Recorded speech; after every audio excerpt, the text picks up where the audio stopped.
dia butuh dipeluk, peluk aja nggak apa-apa. Jangan bilang kamu udah gede, udah SD, masa minta dipeluk? Jangan bilang seperti itu, karena dia masih butuh sekali pelukan dari ayah dan ibunya. Kalau memang dia butuh melupakan dalam bentuk tulisan, dia biasa juga beri dia media seperti kertas, seperti buku, diary ya. Kalau anak-anak sekarang kan udah punya buku diary sendiri, nggak apa-apa dia tuliskan di sana untuk meluapkan isi hatinya. Kalaupun dia memang butuh menyendiri sementara, nggak apa-apa, tapi jangan dibiarkan berlama-lama. Karena kalau udah sendiri lama-lama dia akan terbiasa melebar imajinasinya kemana-mana. Pastikan secukup waktu, kemudian kita hampiri lagi. Sudah pernah ibu mau ngajak kamu minum teh misalnya kayak gitu.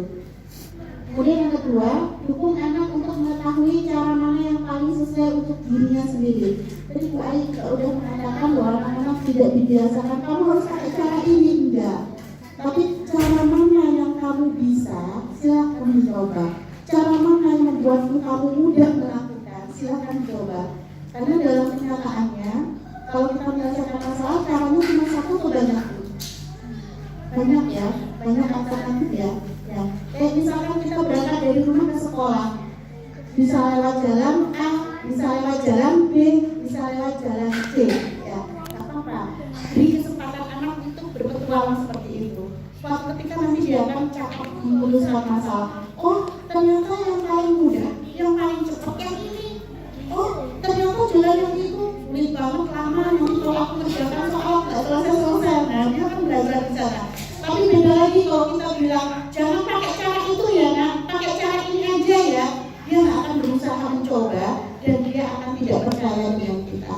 Buktinya kan temanku itu pakai cara yang itu dia bisa loh cepet mah. Coba kalau udah kayak gitu gimana? Nah, ini beri kesempatan anak-anak untuk mencoba banyak hal. Kemudian dukung anak ini sudah. Yang berikutnya selalu fokus pada kekuatan, kemampuan dan bakatnya. Membangun konsep diri yang kuat pada usia ini akan sangat membantu besar. Ibu ayah maksudnya di sini dalam kita memberikan sesuatu, memberikan tugas, pastikan kita tahu kemampuan anak.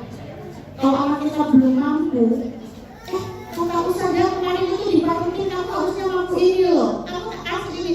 Kalau dia belum mampu, beri dia yang di bawahnya. Jangan langsung diberi yang di atasnya kalau dia belum mampu. Jadi pastikan kita tahu kekuatan anak kita sampai di mana. Berikutnya, karena energinya semakin meningkat, maka akhirnya jadwal olahraga bersama. Ini misalnya kalau di yang satu bulan kita bikin acara olahraga bareng, jalan sehat bareng, bersih-bersih rumah bareng bisa dilakukan.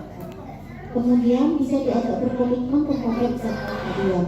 Nah, ini dia sudah mulai bisa diajak berkomitmen. Jadi kalau misalkan dia bikin jadwal, kemudian si anak tidak melakukan, nggak perlu khawatir kalau kita bikin konsekuensinya. Apa? Konsekuensi sederhana. Yang penting masih sesuai alurnya ya, masih sesuai alurnya. Biasanya ibu dan ayah di usia ini ada kalanya gini. Nanti kalau jajannya nggak kurangi loh. Nah, kalau mau mengurangi uang jajan, pastikan kebutuhan dia untuk membeli makanan cukup. Ya, karena kalau tidak cukup untuk memenuhi pembelian kue atau makanan, dia akan berpikir yang lain lagi. Dan pastikan program di konsekuensi yang sesuai.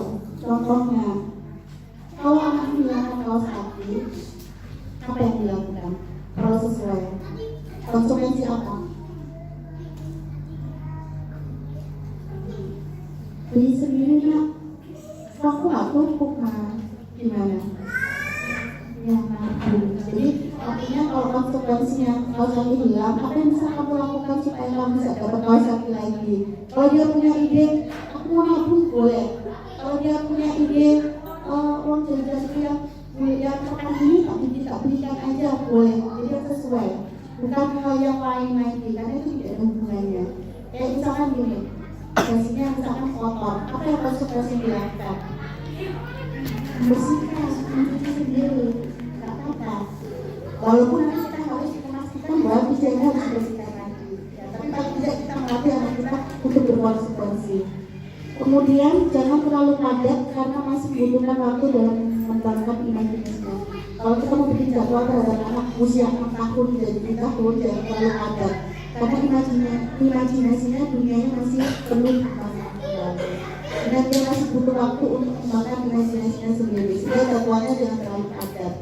Itu yang mungkin ayah dan ibu yang bisa kami bagikan.